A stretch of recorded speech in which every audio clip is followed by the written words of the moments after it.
Okay, अस्सलाम वालेकुम guys and welcome back to MBBS zone. आज का जो हमारा टॉपिक है it is hypertensive disorders in pregnancy. अच्छा, अब जो प्रेगनेंसी के अंदर ना 3 तरह के हाइपरटेंसिव डिसऑर्डर्स हो सकते हैं। एक हमारे पास होता है नॉन प्रोटीन्यूरिक हाइपरटेंशन, एक हमारे पास होता है प्री इक्लेम्शिया और एक हमारे पास होता है क्रॉनिक हाइपरटेंशन। तो सबसे पहले हम डिस्कस करते हैं कि नॉन प्रोटीन्यूरिक हाइपरटेंशन क्या होता है। नॉन प्रोटीन्यूरिक हाइपरटेंशन ये होती है कि हाइपरटेंशन होती है जो कि फर्स्ट टाइम हो प्रेगनेंसी में और उसके सेकेंड हाफ में हो रही हो। ठीक है, सेकेंड हाफ ऑफ प्रेगनेंसी में हो रही हो, ये कोई इस ज़्यादा ये डेंजरस नहीं होती। ठीक है, और इसमें ट्रीटमेंट भी नहीं चाहिए होता and but it can progress to pre eclampsia. और ये नॉन प्रोटीन यूरिक होती है, यानी यूरिन के अंदर हमारे पास प्रोटीन्स नहीं आ रही होती। फिर हमारे पास होती है क्रॉनिक हाइपरटेंशन। क्रॉनिक हाइपरटेंशन जो होती है जिन प्रेगनेंसीज में क्रॉनिक हाइपरटेंशन होती है उनको हम कहते हैं हाई रिस्क प्रेगनेंसीज।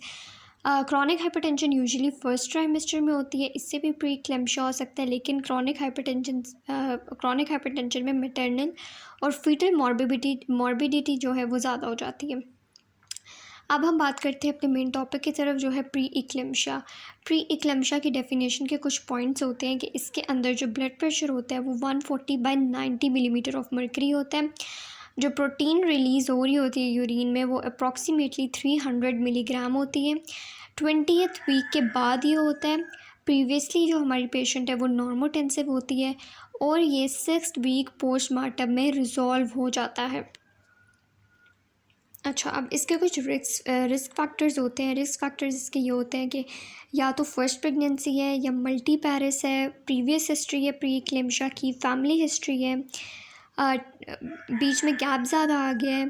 ठीक है, एज जो है वो ज़्यादा है, 40 ईयर्स या इससे ज़्यादा, BMI जो है वो ज़्यादा है, जो बुकिंग डायस्लिक ब्लड प्रेशर था वो 80 मिलीमीटर ऑफ मर्करी था या उससे ज़्यादा था, मल्टीपल प्रेगनेंसीज़ हैं या फिर उसको कोई पहले से हाइपरटेंशन है, पहले से कोई रीनल डिजीज़ है, पहले से कोई डायबिटीज़ है या फिर एंटीफॉस्फोलिपिड एंटीबॉडीज़ हैं। अब अगर हम इसकी वो देखें पैथोजेनेसिस, तो इसमें बेसिकली क्या होता है कि जो आपको पता ही है कि शुरू में क्या होता है कि ट्रोफोब्लास्ट सेल्स जो होते हैं वो यूट्रस को इन्वेड करते हैं। तो इसमें ये होता है कि जो ट्रोफोब्लास्ट की इन्वेजन होती है ना वो पैची इन्वेजन होती है। और हमने ये हमारी फर्स्ट ईयर में पढ़ा था कि जो हमारी स्पायरल आर्टरीज़ होती हैं ना वो चेंज हो जाती हैं, उनकी जो वॉल होती है ना वो चेंज हो जाती है। लेकिन अगर स्पायरल आर्टरीज़ की वॉल चेंज ना हो और वो मस्कुलर वॉल ही रहे तो इससे हमारे पास इस्कीमिया हो सकता है। ठीक है, यूट्रोप्लेसेंटल इस्कीमिया हो जाएगा, क्योंकि अब वो उसकी वॉल मस्कुलर है, इतनी थिक हो गई है, वो क्या कहते हैं फीटस को सर्कुलेशन सही से प्रोवाइड नहीं कर सकती, वो यूट्रस प्लेसेंटा को सही से सर्कुलेशन प्रोवाइड नहीं कर सकेगी, वो फ्लेक्सिबल नहीं होगी, जिसकी वजह से हमारे पास इस्कीमिया हो जाएगा। जब इस्कीमिया हो जाएगा तो वहाँ पर इन्फ्लेमेटरी मीडिएटर्स आएंगे। ठीक है, और जिसकी वजह से हमारे पास एंडोथीलियल डिस्फंक्शन होगा, वेजोस्पेज़म होगा और कोगुलेशन सिस्टम की एक्टिवेशन होगी। अब इसमें एंडोथीलियल सेल्स जो हैं वो इन्वॉल्व हैं और जो एंडोथीलियम इन्वॉल्व होती है वो हर ब्लड वेसल्स की इन्वॉल्व होती है, जिसकी वजह से इट इफ़ेक्ट CVS, CNS और हर किस्म का जहाँ पे हमारी ब्लड वेसल्स है ना हर जगह वो इससे इफ़ेक्ट होती हैं। ओके, अब सबसे पहले हम इसके CVS में इफ़ेक्ट देख लेते हैं। वैसे क्या होता है, नॉर्मल प्रेगनेंसीज में हमारे पास पेरिफेरल वेजोडाइलेशन होती है। ठीक है, पेरिफेरल वेजोडाइलेशन होती है जिसकी वजह से जो ब्लड प्रेशर होता है वो हमारे पास कम हो जाता है। प्लाज्मा वॉल्यूम तो हम सबको पता है कि वो ज़्यादा हो रहा होता है प्रेगनेंसी में, लेकिन वेजोडाइलेशन हो जाती है, रेजिस्टेंस कम हो जाती है, तो जिसकी वजह से ब्लड प्रेशर जो है वो कम हो जाता है। लेकिन इसमें प्री इक्लेम्शिया में क्या होता है कि पेरिफेरल वेजो कंस्ट्रक्शन हो जाती है और हाइपरटेंशन हो जाती है। अब जब पेरिफेरल वेजो कंस्ट्रक्शन होती है तो जो ब्लड वेसल्स होती हैं उनका प्रेशर भी ज़्यादा हो जाता है, तो वो जो एंडोथीलियल सेल्स आपस में एडहेयर थे उनकी इंटीग्रिटी ख़राब हो जाती है, वो आपस में लूज़ हो जाते हैं और जितना भी अंदर ब्लड होता है वो निकल जाता है और बाहर चला जाता है। ठीक है, वेसल से, और जिसकी वजह से it will lead to oedema. फिर हमारे पास रीनल एक मसला होता है, किडनीज़ में हमारे पास ग्लोमेरुलो एंडोथीलियोसिस होता है। ये क्या होता है कि इसमें हमारे जो ग्लोमेरुलर फिल्ट्रेशन रेट होता है उसके अंदर कोई ख़राबी आ जाती है, जिसकी वजह से प्रोटीन्स की रीअब्जॉर्प्शन नहीं होती और जितनी भी प्रोटीन्स हैं वो हमारी यूरिन के अंदर चली जाती हैं। फिर हेमाटोलॉजिकल एक डिसऑर्डर्स होता है, उसमें ये होता है कि फिब्रिन डिपोजिशन ज़्यादा हो जाती है और जहाँ जहाँ एंडोथीलियल डिसफंक्शन होता है ना सारे प्लेटलेट्स वहाँ के लग जाते हैं, जिसकी वजह से प्लेटलेट्स जो होते हैं वो कम हो जाते हैं और हमारे पास हीमोलिसिस शुरू हो जाती है। फिर एक सिंड्रोम होता है हेल्प सिंड्रोम, वो इसके अंदर होने लग जाता है, जिसमें हमारे पास हीमोलिसिस होती है, लिवर एंजाइम ज़्यादा हो जाते हैं और प्लेटलेट्स जो होते हैं वो कम होते हैं। इस हेल्प सिंड्रोम में क्या होता है कि एपिगेस्ट्रिक पेन होता है, नोज़िया होगा, वॉमिटिंग होगी और माइल्ड सी हाइपरटेंशन होती है। फिर अभी हमारे सीएनएस को कैसे अफेक्ट करता है? सीएनएस में इट कैन कॉज ईक्लेम्शिया।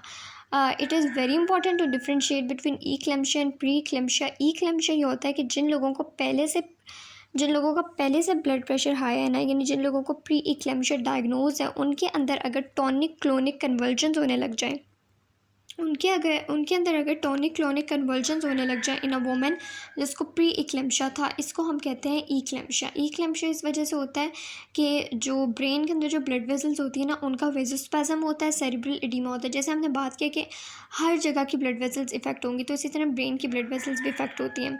अब ईक्लेम्शिया की ट्रीटमेंट के लिए हम मैग्नीशियम सल्फेट दे देते हैं। अब प्री इक्लेम्शिया हमारे पास किस तरह से प्रेजेंट करेगा? प्री इक्लेम्शिया जो होता है ये यूजुअली एसिम्टोमेटिक होता है, या जनरल फ्लू लाइक सिम्टम, या पेशेंट को फ्रंटल हेडेक होगा, विजुअल डिस्टर्बेंस होगी, एपिगेस्ट्रिक पेन होगा, हाइपरटेंशन होगी, प्रोग्रेसिव एडीमा होगा। प्रोग्रेसिव एडीमा ये होता है कि हमें पता है कि प्रेगनेंसी में यूजुअली फुट और लेग्स का एडीमा जो होता है वो कॉमन होता है, लेकिन प्रोग्रेसिव एडीमा ये होता है कि लेग्स के साथ साथ आपका हैंड्स इन्वॉल्व हो गए हैं, हैंड्स के बाद आपका माउथ इन्वॉल्व हो रहा है, ठीक है, तो इट कुड लीड टू, तो ये एक साइन है प्री इक्लेम्शिया का। फिर हमारे पास एपिगेस्ट्रिक टेंडरनेस होती है। अगर हमारे पास एपिगेस्ट्रिक टेंडरनेस होगी ना, तो ये इंडिकेट करती है कि लिवर के अंदर कोई ना कोई ख़राबी है। अच्छा, अब हम इसके लिए इन्वेस्टिगेशंस क्या करवाएंगे? मैटरनल कॉम्प्लिकेशंस के लिए हम सीबीसी करवाते हैं, रीनल प्रोफाइल करवाते हैं, लिवर प्रोफाइल करवाते हैं। फीटस के लिए हम अल्ट्रासाउंड करवाते हैं और एंटीनेटल कार्डियो टोकोग्राफी करवाते हैं।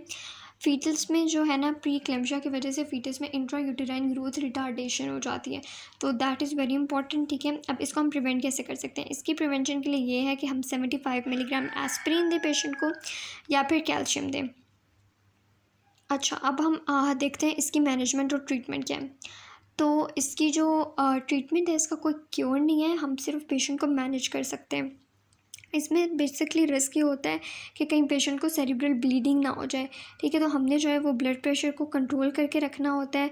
इस तरह से कंट्रोल करना है कि सेरिब्रल ब्लीडिंग भी ना हो, और जो यूटेराइन ब्लड फ्लो है और फीटस का जो ब्लड फ्लो है वो कॉम्प्रोमाइज़ ना हो। तो अब ज़रा मैनेजमेंट प्लान देख लेते हैं जो हमारी बुक में गिवन। ओके, सो एक ये टेबल जो है वो हमारी बुक में गिवन है, जिसमें हमें 3 स्टेजेस बताई हुई हैं, माइल्ड हाइपरटेंशन, मॉडरेट और सिवियर हाइपरटेंशन। और इसमें हमने क्या करना है? माइल्ड हाइपरटेंशन में हमने एडमिट कर देना है, लेकिन ट्रीट नहीं करना, ब्लड प्रेशर को मेजर करते रहना है और ब्लड टेस्ट करवाने हैं twice a week. Moderate hypertension में हमने एडमिट कर देना है, ट्रीट करना है लेबेटालोल से। लेबेटालोल जो होती है ना वो लेबेटालोल जो होती है वो फर्स्ट लाइन ट्रीटमेंट होती है फॉर हाइपरटेंशन, ठीक है। और फिर ब्लड प्रेशर मेजर करना है और ब्लड टेस्ट करवाने हैं 3 टाइम्स अ वीक। फिर सिवियर हाइपरटेंशन में हमने एडमिट कर देना हॉस्पिटल में और लेबेटालोल देनी है। इसमें जो हमने ब्लड प्रेशर मेजर करना है वो हमने 4 टाइम्स से ज़्यादा करना है। माइल्ड में हम 3 टाइम्स कर रहे थे, मॉडरेट में हम 4 टाइम्स करेंगे, सिवियर में हम 4 टाइम्स से ज़्यादा करेंगे, और बाकी जो टेस्ट हैं वो सारे उसी तरह से होंगे। 3 टाइम्स करने हैं kidney function test, electrolytes, full blood का काउंट और ट्रांसअमाइनेजेस और बिलीरुबिन वाले टेस्ट। अच्छा, जब भी फिर पेशेंट को ना सिवियर प्री इक्लेम्शिया होता है, तो हमारा ये जो बेसिक गोल ये होता है कि हमने उसको, अगर कंडीशन उसकी सही है, फिटनेस की कंडीशन सही है, तो हमने उसको डिलीवर कर देना है, ठीक है। अब नेक्स्ट हमारी टॉपिक है क्रॉनिक हाइपरटेंशन। क्रॉनिक हाइपरटेंशन भी यही होती है। क्रॉनिक हाइपरटेंशन बस ये होती है कि इसकी मैनेजमेंट वगैरह सब कुछ जो है वो उसी जैसी है, बिल्कुल प्री इक्लेम्शिया जैसी है। डिफरेंस इसमें ये होता है कि क्रॉनिक हाइपरटेंशन में आपका जो ब्लड प्रेशर होगा वो 140/90 से ज़्यादा होगा और 20 वीक्स ऑफ जेस्टेशन से पहले होगा। अब इसकी जो मैनेजमेंट है ये 2 तरह से हम करते हैं। अच्छा, तो क्रॉनिक हाइपरटेंशन के केस में ये होता है कि अगर तो हमारे पास ब्लड प्रेशर 150/100 से कम हो रहा है, कम है, तो फिर हमें कोई ट्रीटमेंट नहीं चाहिए। लेकिन अगर जो है ब्लड प्रेशर 150/100 से ज़्यादा आ रहा है, तो फिर हम एंटी हाइपरटेंसिव मेडिकेशन स्टार्ट कर देते हैं, जिसमें हमारे पास हम लेबेटालोल देते हैं और निफेडिपिन देते हैं।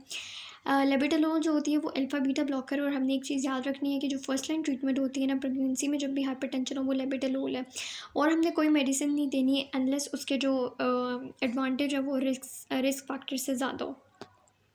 और इसमें हमारा गोल ये होता है कि हमने जो है वो ब्लड प्रेशर को मेंटेन करना होता है। जो सिस्लिक ब्लड प्रेशर है वो 160 मिलीमीटर ऑफ मरकरी से कम हो, और जो डायस्लिक ब्लड प्रेशर है वो 80 to 100 मिलीमीटर ऑफ मरकरी तक हो। So that's it for today. Do subscribe my channel and share it with your friends, and if you have any query, you can ask me in the comment box. Thank you so much.